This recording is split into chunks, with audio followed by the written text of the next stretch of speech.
Well, do you have any questions? I have a question. So we got the new structure of the universe from Rupert yesterday, where it's consciousness vibrating within itself. I can't. Can you hear me? I can't. So we had the new model of the universe yesterday from Rupert that said it's the consciousness vibrating within itself that creates manifestation of the world. And if we go with this model, my question is, what consciousness vibrating itself? So like you can construct a mathematical model of that, and then all the observable world, quantum mechanics, etc., is inherently mathematical. So do you think consciousness can be modeled mathematically, vibration in consciousness, and maybe simulated, or it's just not possible? Oh, that's nerdy. You want me to go nerdy?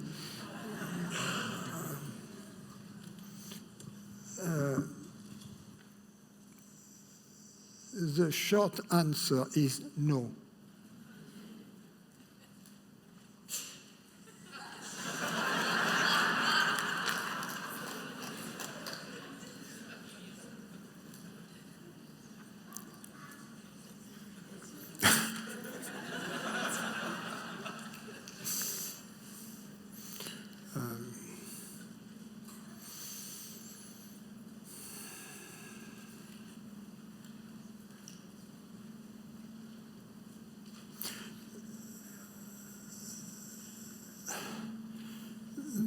The only model I could think of for consciousness would be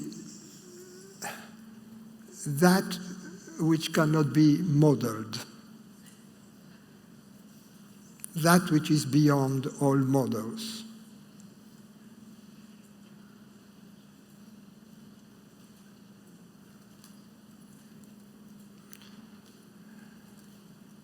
I think the problem with consciousness is that we construe it as some kind of mind.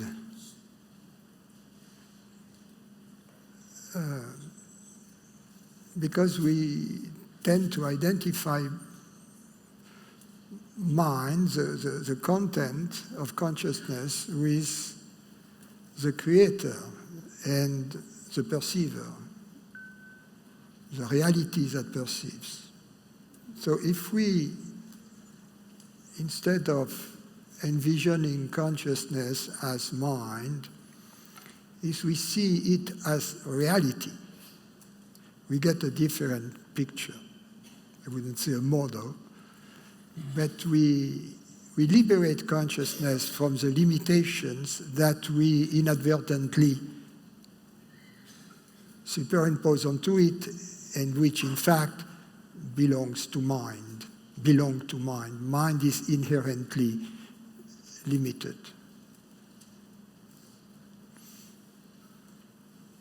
So then it makes it possible for us to be open to the possibility that this reality is also the reality that creates, sustains this physical universe, and that also create the laws of nature. So it makes, in a sense, consciousness more physical, from thought-like to matter-like, if you will. In fact, it's neither, but it is the reality, the common reality of thought and matter.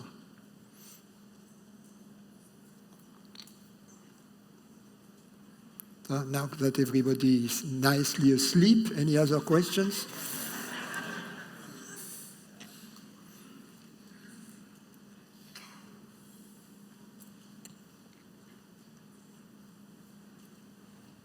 Thank you. Could you tell us perhaps what are we missing by not embracing the source of all consciousness as God? It seems that we sort of skirt around God, not fully embracing God into our hearts by referring to other terms. And it feels like by admitting the incredible power of God as one and the source of everything that exists, that this could be an incredible impetus towards, achieving everything that's possible in this world. Define God.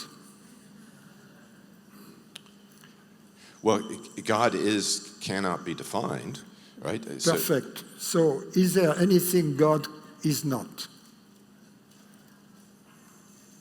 Is there anything which is not God? No. Is there anything which is not consciousness? No. Then God equals consciousness. Say it again. Then God is identical. Yes. So then it's only a question of semantics, right? Whether we call it God, consciousness, reality.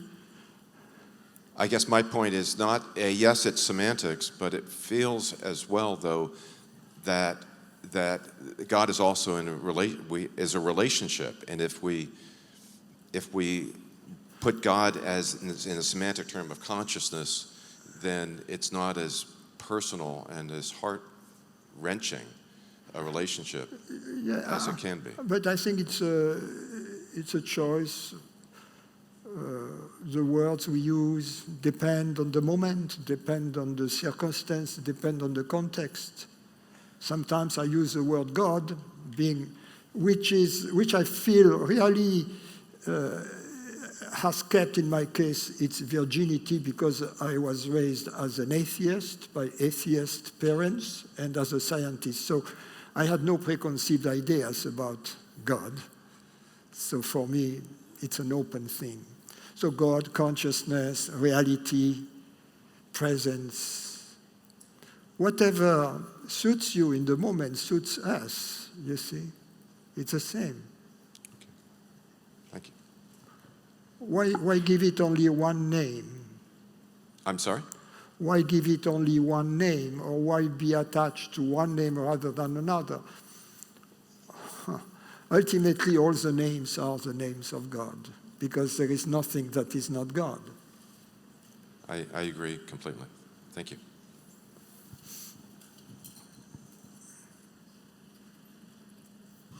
Just to clarify what he said, it's like God, capital G, capital O, capital D, like the creator, the one, the divine being that created consciousness. I think that's what he's referring to.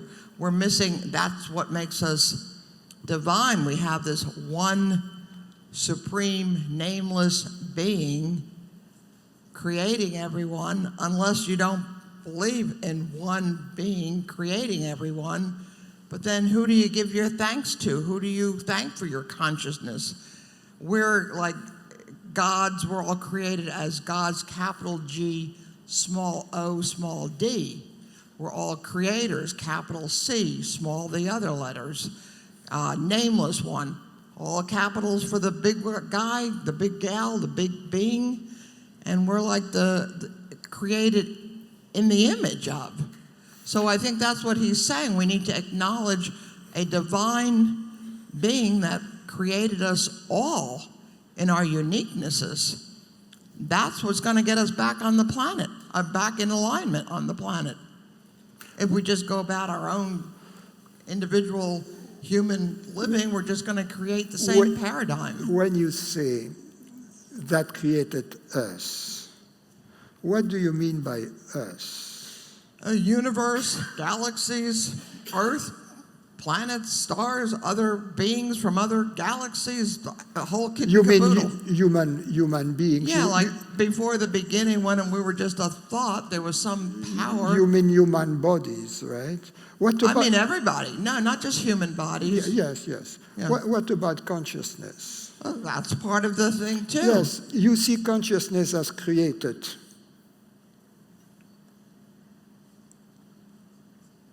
Well, that's a good question. Well, if I just said consciousness, I don't have a personal relationship with consciousness. I ask you a simple question.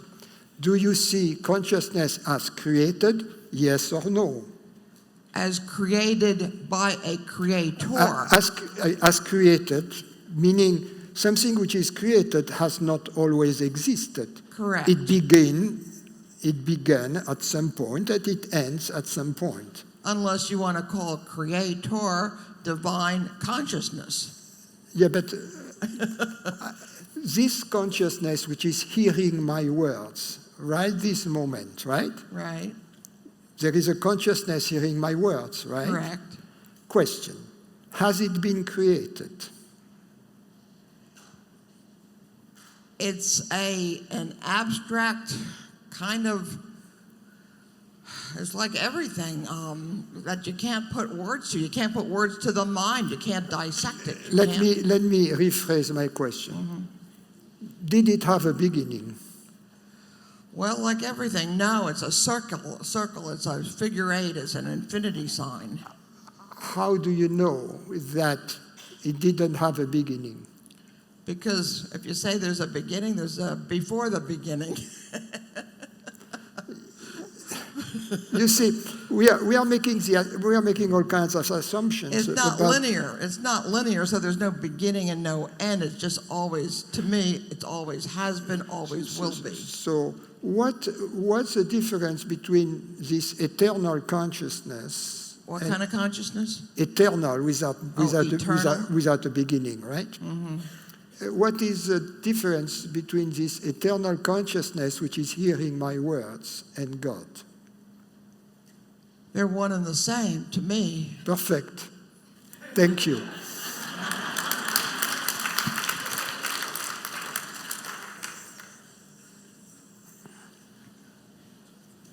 Question. Would you make a division between preparing the mind and preparing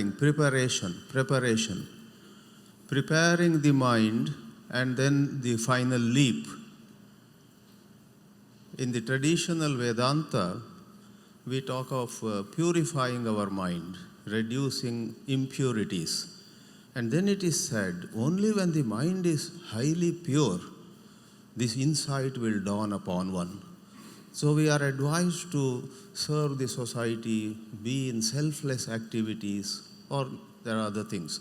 So my question in one sentence is, are there these two divisions of preparation of the mind and the leap, the quantum leap as they call it?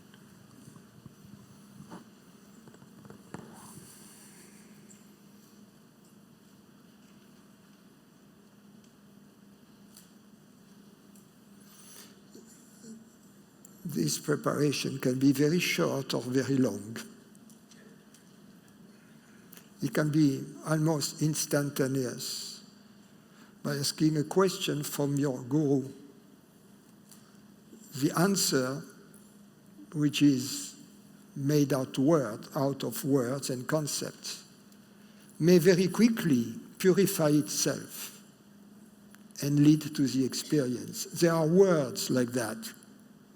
I would say they are real mantra, that have a unique quality. It is that they deliver their referent. They are very unique words. Unlike, for instance, the word glass. If I think glass, it doesn't bring a glass to me. Or if I think water, it doesn't deliver water. But the word consciousness is different because it appears in its referent. The glass doesn't appear in a glass. It appears in consciousness, but the word consciousness appears in consciousness.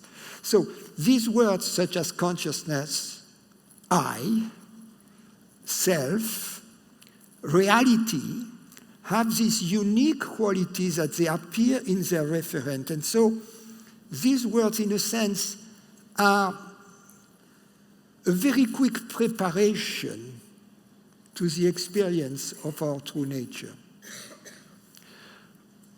Generally, everything that comes directly to consciousness has the power to take us to consciousness.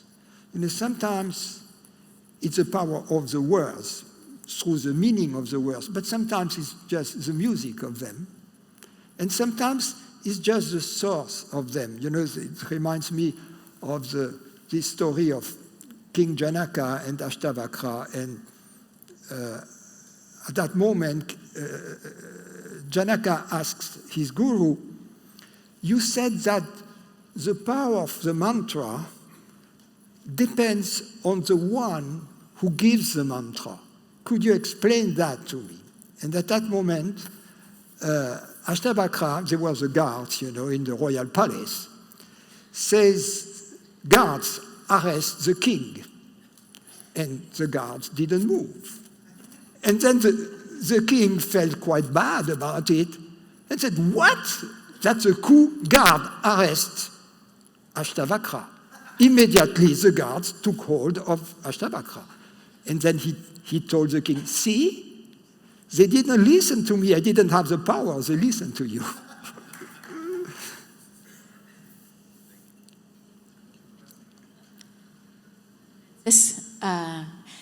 I'm almost afraid to ask this question. I am afraid. Why? Is it a nerdy one? I struggled with this for a long time, and I grew up living and inhabiting an impersonal universe that had its charming qualities and components. And I've asked myself, is love, as many people here believe, a fundamental component of the nature of the universe, or is love a human invention? Is there a love particle that comes from the unmanifest that drives galaxies and life force and the green fuse? Or is it something we tell ourselves, our story, to help us exist in this strange, unknowable place? What is love? It is not human, because dogs are loving animals, right? They know love. I mean, when you know dogs, you know that they know love, right? So it's not only just we humans, only we. That's our invention. You know, it's like the clown taking the applause after the performance by the ballerina. You know, love is at the very core of the universe. When we are born, I guess the child who is in the womb, for him the loving thing is the womb. Then after birth, the loving thing is the mother. And then but the mother is not the ultimate lover of the child. It is the love in the mother, the consciousness, the reality in the mother that loves the child. And then when we go beyond childhood, when we become really adults, which is a very rare occurrence in this world, then we realize that our physical mother was not our true mother, that our true mother is the universe. And that's the only moment when we feel at home in the universe. You see? Just as we felt at home in the home where our mother was, in order to feel at home in this universe, we have to understand who our true mother is. You see? Yes. And the experience of love is the experience of this oneness, of the absence of borders, of limitations, of separation. It's not necessarily between two human beings. It can be, I remember driving from my house down into Temecula, and there was this beautiful landscape, and it was full of love.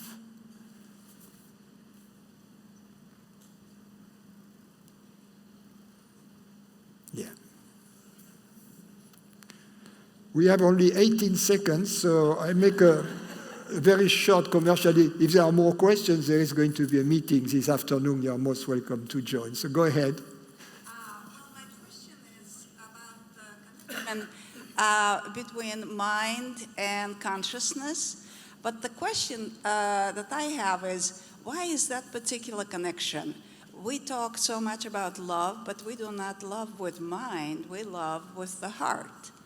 And I heard that in medical profession, when they transplant the heart, they put it in the body of the recipient and they wait for the heart. The very first moment that they're waiting for before they proceed is for the heart to start beating in the recipient's body.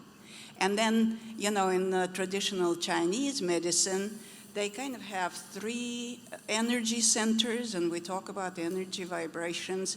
The mind is one, the heart, and the navel, biomechanical center. So I just wonder why the emphasis so much on the connection between the mind and consciousness rather than the heart and consciousness. Well, you said mind and not brain. For me, mind is everything which is perceived phenomenally. So it includes the thoughts, it includes the feelings, it includes everything. So it includes the heart. You understand? It's not thoughts only. Everything we perceive for me is mind. Perceptions are mind. Regarding the physical organs, they have functions in the body, but I think that when we use the word heart in the connection with love, we are not talking really about a pump. The physical heart is a pump, right?